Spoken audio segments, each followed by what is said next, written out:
మరి ఇప్పుడు జరుగుతున్నది ఏంటో కూడా ఒకసారి ఆలోచించుకోవాలి. ఆనాడు ఉద్యమంలో ఉన్నప్పుడు మీ అందరికీ తెలుసు, ఆంధ్ర తెలంగాణ ఒకటే రాష్ట్రంగా కలిసి ఉన్నప్పుడు మనం ఎప్పుడు విమర్శ చేసినా, మన ప్రాంతానికి అన్యాయం జరిగిందని ఎప్పుడు చెప్పినా ఆంధ్ర ప్రజలు ఏమనేది కాదు.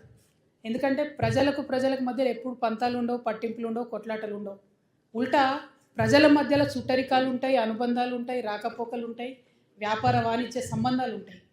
ఆనాడు ఉమ్మడి ఆంధ్రప్రదేశ్లో ఉన్నప్పుడు తెలంగాణ వాదులం మనం ఏ ఒక్క చిన్న విమర్శ చేసినా మన మీద గట్టిగా విరుచుకుపడ్డది ఎవరు అంటే ఆంధ్ర రాజకీయ నాయకులు.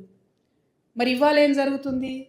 ఇవాళ ఇప్పుడున్నటువంటి ముఖ్యమంత్రి అదే ఆంధ్ర రాజకీయ నాయకుల ఏజెంటు మనకి ఇక్కడ ముఖ్యమంత్రిగా ఉన్నారు. దానివల్ల ఏం జరుగుతుంది?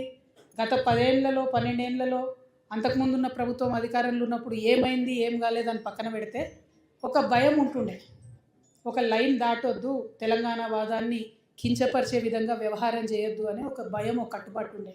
ఇప్పుడేం జరిగింది? ఎక్కడ పడితే అక్కడ అడ్డగోలుగా ఆంధ్రోళ్ళ విగ్రహాలు పెట్టుకుంటూ, ఎక్కడ పడితే అక్కడ ఎవరు పడితే వాళ్ళు ఇష్టం వచ్చినట్టు మాట్లాడరు. అయితే ఆ మాట్లాడడం వెనుక కూడా ఉట్టిగా ఆషామాషిగా జరుగుతలేదు, దాని వెనుక ఒక కుట్ర ఉంది, అది మనం గమనించాం. ఇవాళ తెలంగాణ రాష్ట్ర అవతరణ దినోత్సవం రోజు తెలంగాణ ఉద్యమ ఆకాంక్షల గురించి మాట్లాడాలి, తెలంగాణ అభివృద్ధి గురించి మాట్లాడాలి, అక్కేంద్ర ఆంధ్రోళ్ళ గురించి మాట్లాడుతుందని అందరికి అనుమానం రావచ్చు.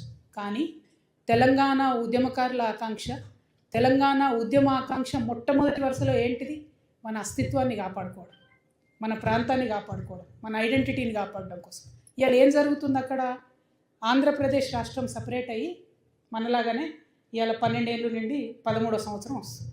ఈ 13 ఏళ్లలో అంత పెద్ద నాయకులు అన్ని పార్టీల అధికారంలోకి వచ్చినా అక్కడ కనీసం రాజధాని నగరం కట్టుకోలేకపోయినారు ఇప్పటి వరకు వాళ్ళు. అంతకుముందు ఆంధ్ర తెలంగాణ ఎందుకు కలిసినాయి? తెలంగాణ చక్కగా ఉన్న తెలంగాణ ఎందుకు ఆంధ్రలో వచ్చి కన్నేసి కలుపుకున్నారు?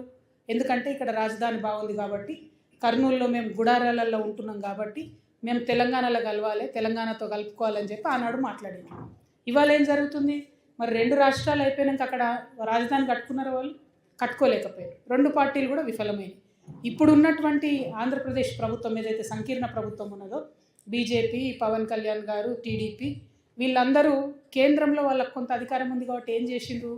పార్లమెంట్లో అమరావతియే మా రాజధాని అని బిల్లు పాస్ చేసుకున్నారు.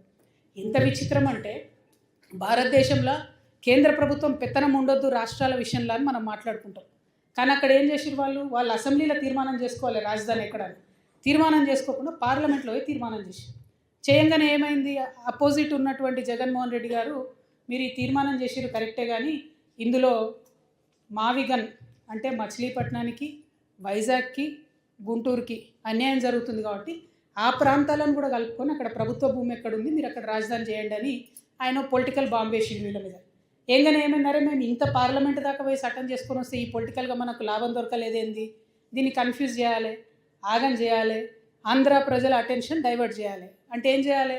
తెలంగాణలో మీద పడి ఏడవాలి. అప్పుడేమైతే ఆంధ్ర ప్రజలు మొత్తుకుంటారు, అరే వీళ్ళేంద్ర తెలంగాణ అది ఇదని. సో ఈ అటెన్షన్ డైవర్షన్లు ఏం చేసిండ్రు? ఒకటేమో ఇప్పుడు ఏదైతే capital area development agency authority అని పెట్టుకున్నారో ఆ ఏరియాలో ఈ జగన్ అన్న చెప్పిన మావిగన్ని కూడా ఇంక్లూడ్ చేసిరు ఆ ఏరియాను కూడా. సో పొలిటికల్గా అట్లా బెనిఫిట్ చేసుకున్నారు. తర్వాత మహానాడు పెట్టిరు. మహానాడులో ఏం మొదలుపెట్టిరు? తెలంగాణ పదం డిక్షనరీని లేదని మన తెలంగాణతోనే అనిపించింది. ఇవి మెడకాయ మీద తలకాయ ఉన్నాడు, ఎవడన్నా డిక్షనరీ లేదంటాడు తెలంగాణ పదం. ఏడున్నది తెలంగాణ? రాజ్యాంగం చెప్పింది, భారత రాజ్యాంగం చెప్పి రాష్ట్రం ఇచ్చింది. ఎవడి డిక్షనరీలో, ఆంధ్ర డిక్షనరీలో ఉందా లేదా మాకు అవసరం లేదు. తెలంగాణ ప్రజలు రక్తం మరిగించి ఆత్మాహుతులు చేసుకొని కొట్లాడితే రాజ్యాంగబద్ధంగా పార్లమెంట్లో పాస్ అయ్యి ఇవాళ రాజ్యాంగం ఇచ్చింది రాష్ట్రం, రాజ్యాంగం ఇచ్చింది తెలంగాణ. మీ డిక్షనరీలో ఉంటే ఎంత, లేకుంటే ఎంత, మీరు ఏం డిక్షనరీ చదువుతున్నారో మాకేం తెలుసు, మాకు అవసరం కూడా లేదు దాంతో. అదొక మాట అన్నారు. అయిపోయిందా? అయిపోయాక వెంటనే మంత్రి లోకేష్ గారు ఏమంటారు? మేము తెలంగాణలోకి విస్తరిస్తున్నాం అంటారు. అయ్యా లోకేష్ గారు, ముందు ఇప్పుడు వానాకాలం వస్తూ ఉన్నది. అయ్యా పవన్ కళ్యాణ్ గారు, మీరు రేపు పొద్దుగాలేంది తెలంగాణ నవనిర్మాణాన్ని పవన్ కళ్యాణ్ వచ్చి ఇక్కడ సభ పెడతాడు. నేనేమంటున్నా అంటే, ఈ లోకేష్ గారు పవన్ కళ్యాణ్ గారు వాళ్ళది ఒకటే ప్రభుత్వం కదా, ఆంధ్ర ప్రభుత్వాన్ని నేను విజ్ఞప్తి చేస్తున్నా, వానాకాలం వస్తుంది, మీ సెక్రటేరియట్లో, మీ అమరావతిలో మీ ముఖ్యమంత్రి గారి కుర్చీ కింద నీళ్ళు రాకుండా చూసుకోండి. ఫస్ట్ ప్రతి వానాకాలం అక్కడ క్యాపిటల్ మునుగుడే, ప్రతి వానాకాలం అక్కడ క్యాపిటల్ మునుగుడే. అంటే ఎంత అవమానం ఇది ఆంధ్ర ప్రజలకు చెప్పండి. నాయకులేమో వాళ్ళు ఇప్పటికీ కూడా ఆంధ్ర మంత్రులు వచ్చి హైదరాబాద్లో ఆపరేషన్లు చేయించుకొని పోతారు. 12 ఏళ్ళు అయింది, ఆడ కట్టుకోరాదనే హాస్పిటల్. మీ ప్రజలకు ఎట్లా మరి? మీరంటే కార్లు ఉన్నాయి, రయ్యరువే వచ్చిపోతారు. ప్రజలకు ఎట్లా? వాళ్ళు ఎక్కడికి పోవాలి? అయితే నెల్లూరులో ఉన్న వాళ్ళు చెన్నైకి పోవాలి, అక్కడ ఉన్న వాళ్ళు బెంగళూరు పోవాలి, అనంతపురం వాళ్ళు, లేకపోతే విజయవాడ దగ్గర ఉన్న వాళ్ళంతా హైదరాబాద్కి రావాలి. అంటే ఇప్పటికీ కూడా మీ ప్రజలకు హాస్పిటల్ కట్టరు, ఇప్పటికీ మీ ప్రజలకు కావాల్సిన వసతులు ఇయ్యరు. మీ రాజకీయ అవసరాల కోసం మాత్రం తెలంగాణ మీద పడేస్తారు. ఇది కరెక్ట్ కాదు. మేము గమనిస్తున్నాం. తెలంగాణ వాదులం రాజకీయంగా పరిణితి చెందినటువంటి వాళ్ళం. మీరేదో రెచ్చగొట్టగానే మేము రెచ్చిపోయి మేము ఇడికేలేదో అంటాం అనుకునేరు. కానీ ఇక్కడ వాళ్ళ ఏజెంట్ ముఖ్యమంత్రి గారు ఉండడం వల్ల నష్టం ఏం జరుగుతుందంటే రకరకాల విగ్రహాలు పెడుతున్నారు. నేను ముందే చెప్పిన, నేనైతే పాత నాయకులంతా మంచిదని కాదు. ఇట్లనే మీరు ఊకే చేసిండ్రంటే మేము ఖచ్చితంగా అధికారంలోకి వస్తాం. అన్ని విగ్రహాలు బిడ్డ పలగొట్ట ఆంధ్రాకి పార్సల్ చేస్తాం. నేనైతే అంత ఓపిక మంత్రాలని కాదు, అంత విశాల హృదయం లేదు నాకు. ఎందుకు ఈ మాట చెప్తా ఉన్నా అంటే, రావచ్చు పోవచ్చు, రొయ్యలు అమ్ముకోవచ్చు, రావచ్చు పోవచ్చు, షూటింగ్లు చేసుకోవచ్చు, రావచ్చు పోవచ్చు, సినిమాలు తీసుకోవచ్చు. వ్యాపారవేత్తలకైతే ఎర్ర చివాచి వేసి వెల్కమ్ చేస్తాం. ఎందుకంటే స్విట్జర్లాండ్ అని కాలు పట్టుకొని, యూకే అని కాలు పట్టుకొని, జపాన్ అని కాలు పట్టుకొని ఇడికి రాండయ్యా భూములు ఇస్తాం అంటున్నాడు. ఆంధ్రాలో శ్రీ సిటీ అని కట్టిండు ఆయన, ఎవరో రెడ్డి, శేఖర్ రెడ్డి ఎవరు, ఆయన కూడా వెల్కమ్ చెప్తాం మనం. ఎందుకంటే నేను ఒక పేరు ఎందుకు చెప్తున్నా అంటే సక్సెస్ఫుల్ మోడల్. అక్కడ 30 దేశాల నుంచి వచ్చి కంపెనీలు పెట్టుకురు ఆయన సిటీలో. ఇక్కడికి వచ్చిండు అనుకోండి, మన దగ్గర 60 దేశాలలో వచ్చి కంపెనీ పెడతారు. మాకు ప్రాబ్లం వాళ్ళతోని కాదు.